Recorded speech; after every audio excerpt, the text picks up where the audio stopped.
കറുത്ത സ്വപ്നങ്ങളുടെ കരിമ്പാറക്കെട്ടുകളിൽ ഒരു തുള്ളി ദാഹജലം തേടി ഞാൻ അലയുമ്പോൾ, തിളയ്ക്കുന്ന സൂര്യൻ ദുർവിധിയുടെ കനലുകൾ ചൊരിയുമ്പോൾ, ചോരയും കണ്ണീരും കുഴഞ്ഞു കിടക്കുന്ന ഈ ഊഷരഭൂമിയുടെ വിലാപം കേട്ടുകൊണ്ട് ഓമനെ, നിന്റെ പ്രേമം ഞാൻ എങ്ങനെ ഏറ്റുവാങ്ങും? പറയൂ, പറയൂ. എങ്ങനെയുണ്ട് സാർ ഞാൻ എഴുതിയ നാടകത്തിലെ?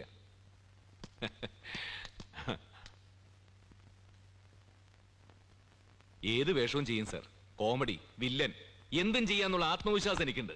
പിന്നെ മിമിക്രി, മമ്മൂട്ടി, മോഹൻലാൽ, പ്രേം നസീർ, മധു, അങ്ങനെ മലയാളത്തിലുള്ള എല്ലാ താരങ്ങളെയും കാണിക്കും സാർ. കാണിക്കട്ടെ? വേണ്ട, നിങ്ങളെ കാണിച്ചോന്നല്ല സിനിമയ്ക്ക് വേണ്ടത്. അഭിനയം നാച്ചുറൽ ആയിരിക്കും. നാച്ചുറൽ ആവാം സാർ. സാർ നോക്കിക്കോളൂ. ഹലോ ഹലോ, ഏതായാലും ഈ പടത്തിൽ നിങ്ങൾക്ക് പറ്റിയ വേഷമൊന്നുമില്ല. അങ്ങനെ പറയരുത് സാർ. എനിക്ക് എങ്ങനെയെങ്കിലും ഒരു വേഷം തരണം. എങ്ങനെയെങ്കിലും ഒരു വേഷം തരുന്നത് എങ്ങനെയാ? അതിന് കഴിവുണ്ടാവണം. കഴിവുണ്ട് സാർ, എനിക്ക് നല്ല വിശ്വാസമുണ്ട്. എനിക്ക് വിശ്വാസമില്ല. അഭിനയിക്കാൻ വേഷമൊന്നും ഇല്ലെങ്കിൽ ഞാൻ തിരക്കഥ എഴുതും സാർ. സ്ക്രിപ്റ്റ്, പാട്ട് പാടും. ഇതൊന്നും ഇവിടെ ആവശ്യമില്ല. നിങ്ങൾ ശല്യപ്പെടുത്താതെ പോണം. എങ്കിൽ സാറിന് എന്നെ സാറിന് അസിസ്റ്റന്റ് ആക്കാൻ പറ്റുമോ? അതിലൂടെ ഞാൻ അഭിനയത്തിലേക്ക് കയറിക്കോളാം. നിങ്ങൾക്ക് പറഞ്ഞാൽ മനസ്സിലാവില്ലേ? സാർ എന്നെ ഒഴിവാക്കരുത് സാർ. 3-4 കൊല്ലായി സാർ ഇതിന് ഇറങ്ങി തിരിച്ചിട്ട്. ഞാനൊരു പാവമാണ് സാർ.